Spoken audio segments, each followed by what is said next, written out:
तो भाई साहब आज हम एक बहुत ही इंपॉर्टेंट टॉपिक सीखने वाले हैं, रिस्क मैनेजमेंट। एक्चुअल में क्या होता है ना, जो भी ट्रेडर होता है, बिगनर्स होता है या फिर जो भी स्टार्टिंग स्टार्टिंग में आता है ना, कैपिटल लेके आता है। कहाँ से कैपिटल जुगाड़ किया? हो सकता है मम्मी से उधार लिया हो, पापा से उधार लिया हो, या किसी दोस्त से मांगा हो, या फिर कहीं सेविंग किया हो, कोई ट्यूशन व्यूशन पढ़ा के 30 40 20 30 हज़ार इकट्ठा किया भाई साहब, और ट्रेडिंग में आ गया और आके उसने भाई पूरा कैपिटल डाल दी, उससे ट्रेड करने लगा। और क्या हो गया भाई, वो ट्रेड लॉस खा गए पूरी। क्यों लॉस खा गए? बिकॉज उसने रिस्क मैनेजमेंट किया नहीं था। कितने पे स्टॉप लॉस लगाना है, कितने पे टारगेट वाला प्राइस लगाना है, तो कुछ भी ऐसा चीजें ना लगाने की वजह से, जिसकी वजह से उसका कैपिटल पूरा वाइप आउट हो जाता है। और ऐसा एक बार नहीं होता भाई साहब, उनके साथ होता है 2 बार 3 बार 4 बार 5 बार, और होता रहता है। जिसकी वजह से क्या होता है ना, उनकी साइकोलॉजी पूरी तरीके से खराब हो जाती है। फिर वो एग्रेशन में आ जाते हैं, उसका सोचते हैं अब तो मैं रिवेंज कर लूंगा। मेरे 1 लाख रुपए 2 लाख रुपए 3 लाख रुपए डूबे हैं, ट्रेडिंग ने डुबाए हैं, तो ऐसा करता हूँ भाई साहब कि मैं तो रिवेंज लूंगा। और आके वो ट्रेडिंग करने लगते हैं, और उसके बाद भी वो पैसा पूरा गवाते गवाते हैं। क्यों? क्योंकि उन्होंने मनी मैनेजमेंट, रिस्क मैनेजमेंट सही से नहीं किया होता है। तो आज यही टॉपिक हम कवर करने वाले हैं कि भाई रिस्क मैनेजमेंट करना क्यों बहुत ज़्यादा इंपॉर्टेंट हो जाता है एक बिगिनर के लिए, या फिर कोई प्रोफेशनल ट्रेडर उसके लिए भी।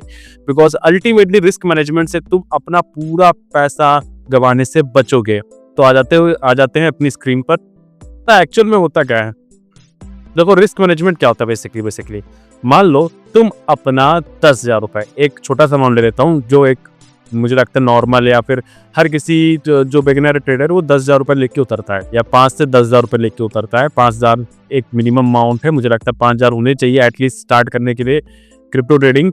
तो 5,000 लेके उतरता है या 10,000 लेके उतरता है, तो वो क्या करता है कि भाई साहब वो जल्दी ट्रेड लेता है। पहली गलती तो ये करता है कि भाई कि एक साथ 10-12 ट्रेड ले ली, सबसे बड़ी गलती कि एक साथ 8-10 ट्रेड ले ली। मैंने वो भैया की वीडियो वाली देखी थी, उन भैया ने ऐसा बताया था, ये सिग्नल फॉलो करो, उसके साथ उन्होंने 10 ट्रेड लगा ली। अब क्या है कि उसमें कोई टारगेट प्राइस वगैरह सेट तो किया नहीं, स्टॉप लॉस वगैरह सेट तो किया नहीं है, जिसकी वजह से उसको लॉस अच्छा खासा हो जाता है। तो उसका क्या होता है, डीमोटिवेट सबसे पहले होता है। फिर उसका गाली देता है कि भाई ट्रेडिंग तो बकवास है, फेक है, स्कैम है, सारी चीज़ें। बट अल्टीमेटली तुम्हें समझना पड़ेगा कि ट्रेडिंग कोई भी स्कैम नहीं है। ये अल्टीमेटली एक साइकोलॉजिकल गेम है, एक साइकोलॉजिकल थिंग है। तुम कह सकते हो एक तुमको इस सारा इमोशंस को कंट्रोल करना आना चाहिए। सबसे इंपॉर्टेंट, इमोशंस पे तुम्हारा सबसे ज़्यादा कंट्रोल करना आना चाहिए। अगर तुम्हारा इमोशंस पे कंट्रोल नहीं है तो तुम ट्रेडिंग में जल्दी ही वाइप आउट हो जाओगे, जैसे तुम्हारा कैपिटल हुआ। तो रिस्क मैनेजमेंट सबसे पहले सीखो, क्या है वो जानो। तो रिस्क मैनेजमेंट का सिंपल सा एक फॉर्मूला है जो हर ट्रेडर देता है, जो तुम्हें इंटरनेट पे मिल जाएगा, हर जगह मिल जाएगा, बट तुमने कभी देखा नहीं होगा कि कितना रिस्क मैनेजमेंट किया जाए। जैसे मान लो कि मैंने लगभग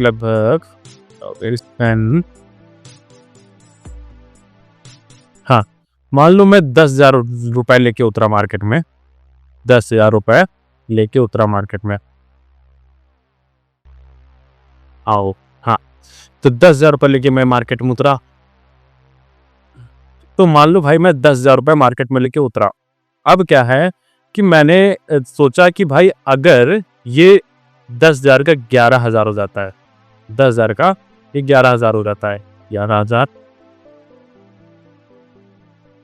अगर 11,000 हो जाता है तो मैं एग्जिट ले लूंगा।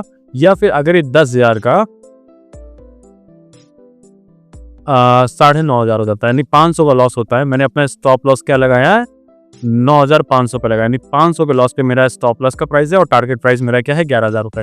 यानी अगर 11,000 रुपए हो जाएगा तो मैं ट्रेड से एग्जिट कर जाऊंगा, या 9,500 हो जाएगा तो मैं ट्रेड से एग्जिट कर जाऊंगा।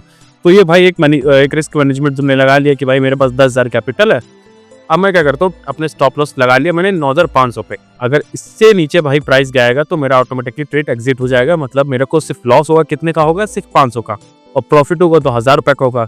तो भाई साहब तुम्हें ये लग रहा होगा कि यार चलो अच्छी चीज़ है, लेकिन तुम्हारा कैपिटल कितना है, तुम्हारे पास कैपिटल कितना है, ये सबका डिफर करेगा।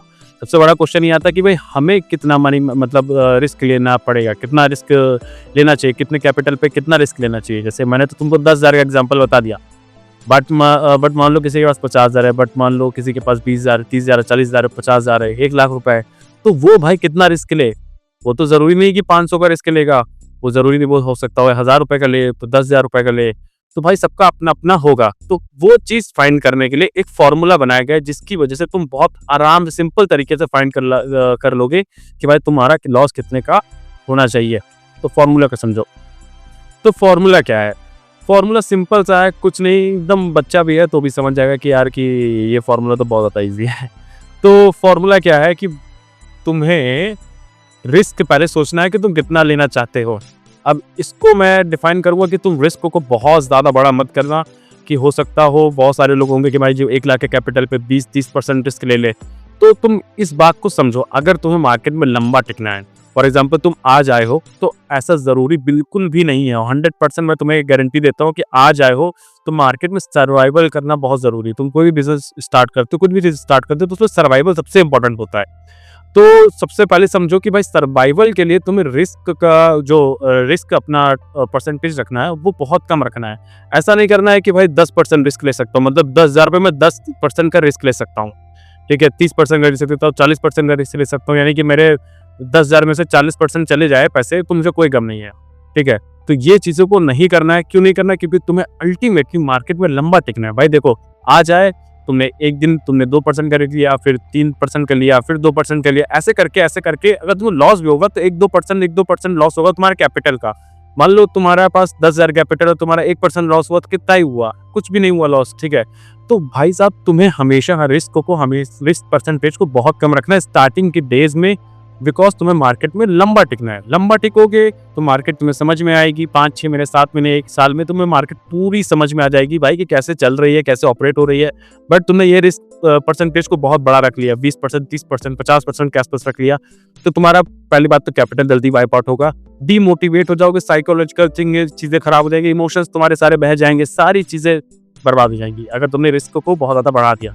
तो रिस्क फैक्टर तुम्हें अपने आप डिसाइड करना है कितना रखना है। मैं लेट्स से रख लेता हूँ कि मैं रिस्क लेके चलता हूँ अपनी ट्रेडिंग पे 5% का, कि भाई मैं जो भी कैपिटल ले रहा हूँ, कोई भी कैपिटल हो सकती है, एक्स अमाउंट है, वाई अमाउंट है, जो भी तुम्हारे पास है। जैसे मान लो कि मेरे पास 1 लाख रुपए है, या फिर मेरे पास है 10,000 रुपए है, किसी के पास कितना भी होगा तो वो अपने हिसाब से सोचो।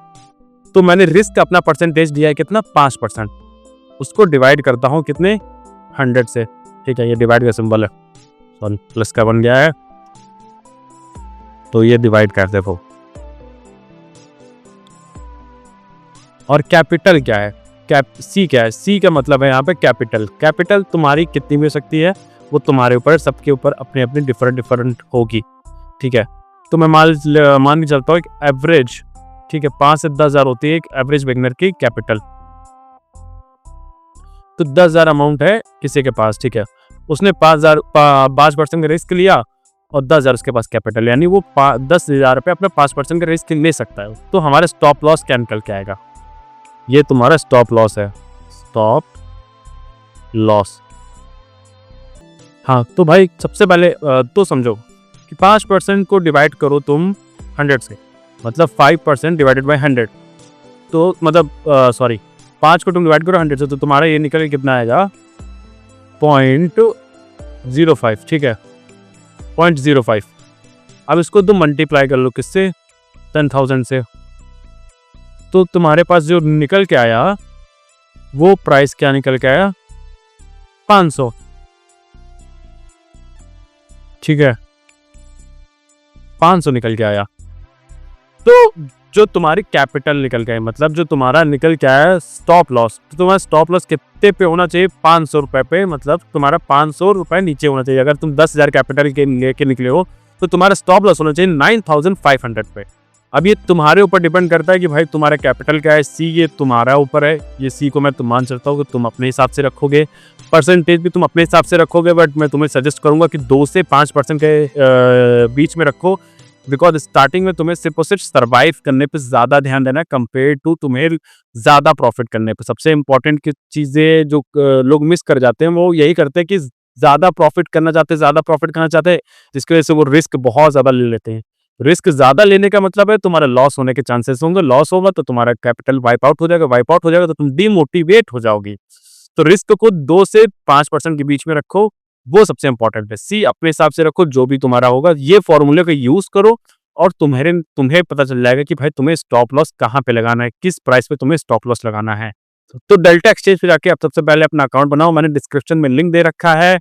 इससे 2 फायदे होंगे। पहला तो मैं तुम्हें अपने टेलीग्राम कम्युनिटी में ज्वाइन करूंगा, जहां पे तुम मुझसे कोई भी डाउट होता है, कोई भी क्वेश्चन होता है, वो सारी चीजें पूछ सकते हो, ऑन फेस टू फेस सारी चीजें मैं तुम्हें क्लियर करूंगा। कोई भी नहीं क्लियर करता है फेस टू फेस। सेकंड चीज़, तुम्हें 10% पे 10% छूट मिलेगी भाई अपने ब्रोकरेज फीस वगैरह पर, अगर तुम मेरे लिंक से बनाते हो। तो डेल्टा एक्सचेंज को फॉलो करो, उस पे जाके बनाओ अपना अकाउंट।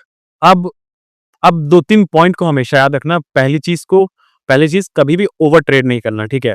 कि तुमने 10, 5, 6, 7 ट्रेड ले लिए। हमेशा ट्रेड के तुम्हें जो लेनी है मैक्स टू मैक्स 2 से 3 अगर तुम बिगिनर हो तो 2 ट्रेड एनफ है। 1 से 2 ट्रेड बहुत है, एनफ है।